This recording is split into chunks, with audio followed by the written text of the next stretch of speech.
బంగారు పండ్లు అనేటువంటి అనుదిన వర్తమాన కార్యక్రమం చూస్తున్న మీ అందరికీ ప్రభువైన యేసుక్రీస్తు వారి శ్రేష్టమైన నామంలో వందనాలు శుభములు తెలియజేసుకుంటూ ఉన్నాను. మనము దేవుని యొక్క బలమైనటువంటి నామాలను లేదంటే బిరుదులను ధ్యానం చేస్తూ ఉన్నాం. మనం హీబ్రూలో ఆయన యొక్క నామాలని మనం ధ్యానం చేస్తూ ఉన్నాం. ఈరోజు మనం ధ్యానం చేయబోయేటువంటి ఆయన యొక్క నామము ఎల్ పెలెట్ అనేటువంటి మాట. దానిని లార్డ్ మై డెలివరర్ అంటారు ఇంగ్లీష్లో. మన దేవుడు విమోచకుడు అనేటువంటి మాట తెలుగులో ఎల్ పెలెట్ అంటారు హీబ్రూలో. ఈ మాటను మనము ధ్యానం చేయబోతూ ఉన్నాం. ఎందుకంటే ఈ మాటలన్నీ దేవుని యొక్క శక్తివంతమైనటువంటి నామములవి.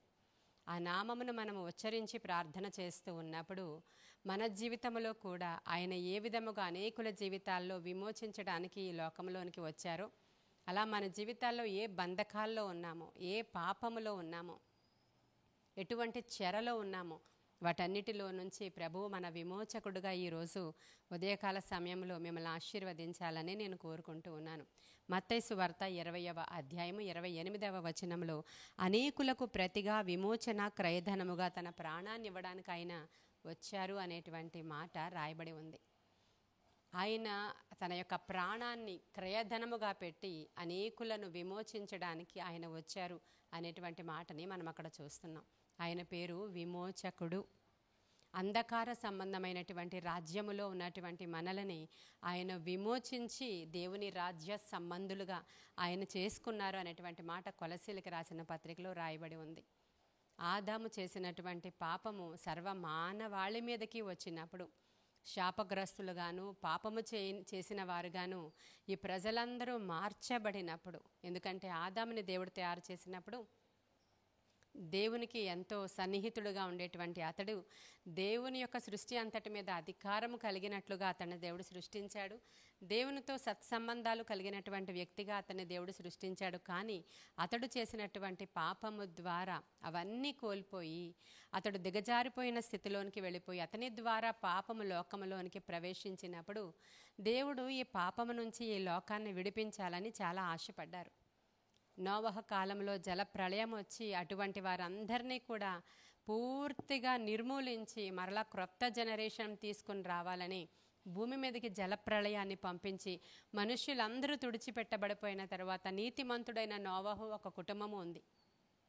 కానీ మానవులలోనికి ఆ పాప లక్షణాలు రావడం మానలేదు. ప్రియమైన దేవుని బిడ్డలారా, ఇది పద్ధతి కాదని తరువాత బలియాగము, పశువులను బలి ఇచ్చుట అనేటువంటి ఒక విధానాన్ని ప్రవేశపెట్టినటువంటి సందర్భం మన అందరికీ తెలిసిందే.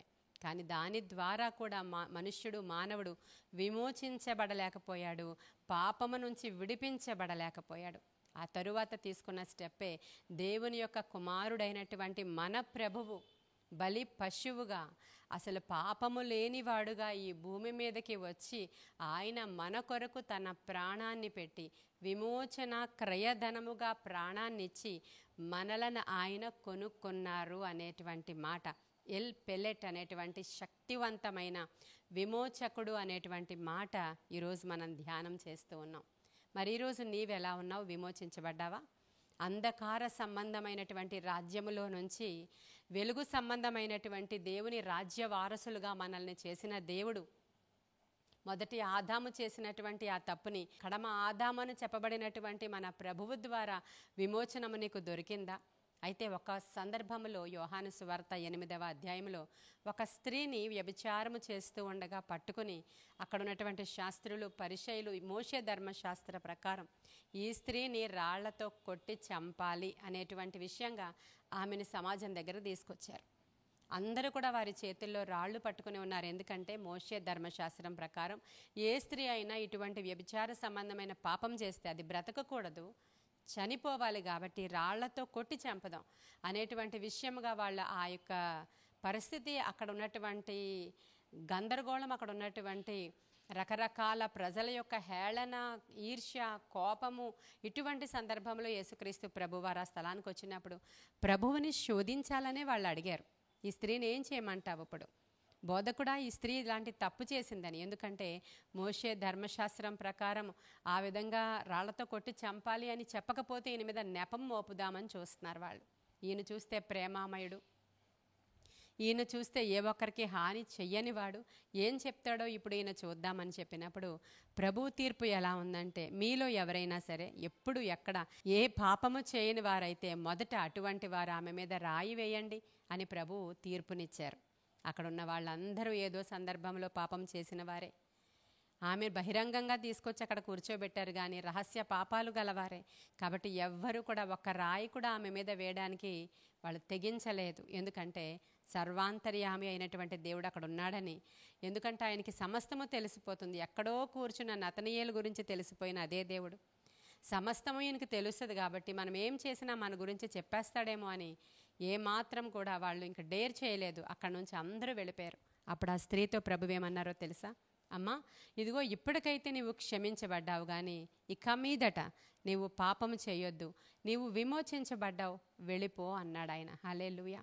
మరి ఈరోజు రకరకాల పాపములలో, రకరకాల బంధకాలలో, రకరకాల చీకటి పనులలో కూరుకుని పోయి గనుక ఎవరైనా ఉండి ఉంటే విమోచించబడ్డం చాలా అత్యవసరమండి.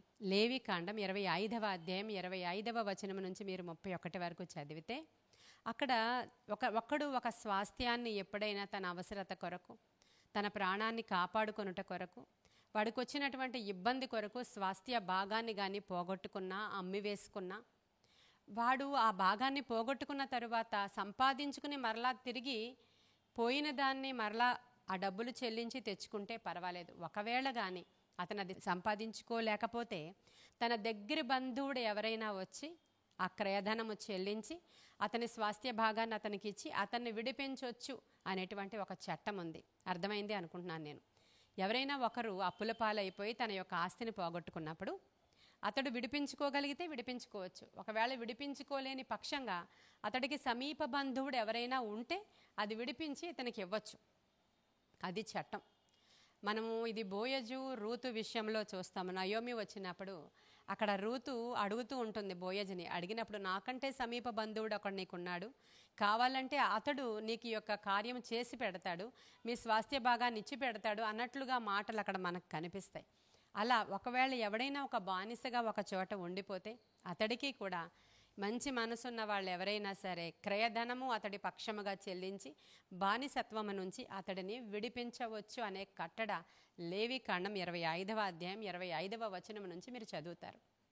అలాగే మనము చెరలోనికి వెళ్ళిపోయి సాతాను సంబంధులుగా వాడు మనల్ని చెరలో పెట్టిన తరువాత మన దగ్గరి బంధువుడైనటువంటి యేసయ్య వచ్చారు. హల్లెలూయా.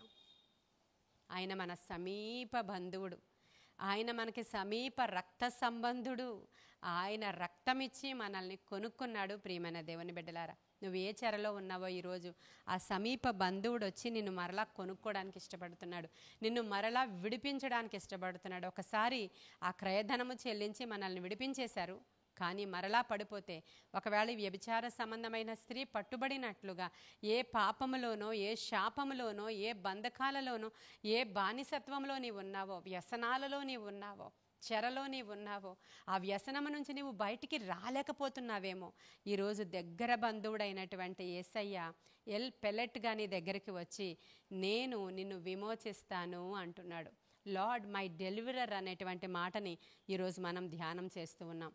ఈరోజు నేను మాట్లాడుతూ ఉండగానే, ఒకవేళ ఈ వాక్యం వింటూ ఉండగానే నువ్వు ఏ బంధకంలో ఉన్నావో, ఏ చెరలో ఉన్నావో, ఏ శాపంలో ఉన్నావో, ఏ పాపంలో ఉన్నావో, ఏ విధమైనటువంటి చిక్కులలో ఉన్నావో ఒక్కసారి జ్ఞాపకం చేసుకొని, నా సమీప బంధువుడా యేసయ్య నన్ను విడిపించు అనే పదం నువ్వు చెప్పగలిగితే, చూస్తున్నటువంటి మీలో అనేక మందికి ఇదిగో హృదయంలో నుంచి చెప్పాలని ఉంది, కానీ అయ్యో బలంగా నేను చెప్పలేకపోతున్నాను అని ఒకవేళ అనిపిస్తే నీవు కూర్చుని నేను చేసేటువంటి ఆఖరి ప్రార్థనలో ఏకీభవించు. తప్పకుండా దేవుడు విడిపిస్తాడు. ఎందుకంటే దేవుని వాక్యము వెల్లడి అగుటతోడనే వెలుగు కలుగుతుంది అని లేఖనం సెలవిస్తుంది. ఈ వాక్యము ఈరోజు ఉదయకాల సమయంలో మీ ఇంటికి వచ్చింది కదా. ఈరోజు మీ ఇల్లంతా కూడా విడిపించబడడానికి, ఇంట్లో ఉన్న వారందరూ విమోచించబడడానికి దేవుని యొక్క రక్తము సరిపోతుంది. ప్రియమైన దేవుని బిడ్డలారా, యేసయ్య అనే నామధేయము సరిపోతుంది. ఎల్ పెలెట్ అనేటువంటి నామము ఈరోజు మీకు సరిపోతుంది. కాబట్టి గొప్ప విడుదల ఈరోజు దేవుడు మీకు ఇవ్వాలని ఈ కొన్ని మాటలు దేవుడు మన వినికిడిలో దీవించునుగాక. ఆమేన్. ప్రార్థన చేసుకుందామా? మీ అందరి కోసం నేను ప్రార్థన చేస్తాను. నీకు ఇష్టమైతే సీరియస్గా ఈ ప్రార్థనలో ఏకీభవించు, తప్పకుండా విడుదల పొందుకుంటావు. మహాపరిశుద్ధుడవైన తండ్రి, మహోన్నతుడవైన దేవ, ఈరోజు మా డెలివరర్గా మా మధ్యలోనికి వచ్చినందుకు వందనాలు నాయన. ఏ బిడ్డలైతే ఏ చెరలో ఉన్నారో, ఏ బంధకంలో ఉన్నారో, ఏ అప్పులో ఉన్నారో, ఏ రోగమనే చెర, ఏ మంచానికి అతుక్కుపోయి ఉన్నారో, ఆ రోగము ఏలుబడి చేస్తూ సాతానుడు వారిని చెరలోనికి ఈడ్చుకుని పోతున్నాడో, ఎవరు వారి మీద రూల్ చేస్తున్నారో, ఎవరి యొక్క మంత్ర ప్రభావాలు ఎటువంటి భయంకరమైనటువంటి కర్సెస్ వాళ్ళ మీద ఉన్నాయో, నజరేయుడైన యేసు నామంలో అవన్నీ ఇప్పుడే విరగ్గొట్టబడును గాక.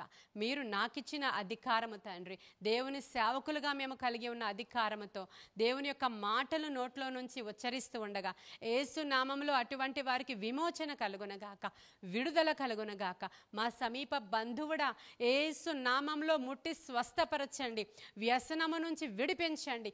ఆ బంధకాలు, ఆ కట్లు ఇప్పుడే తెగిపోవునుగాక. ఆ బాండేజెస్ నుంచి వారు విడిపించబడుదురుగాక.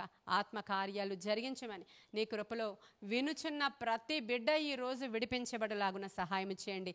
మరి ఎక్కువ కీడు రాకుండానట్లు, వారు ఏ పాపము ఇక మీదట చేయకుండానట్లుగా ప్రియ పరిశుద్ధాత్ముడా సహాయము చేయండి ప్రభువా.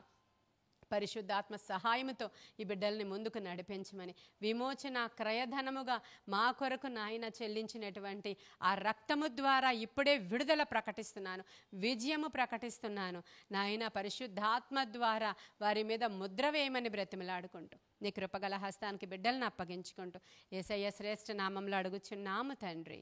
Amen, amen. God bless you.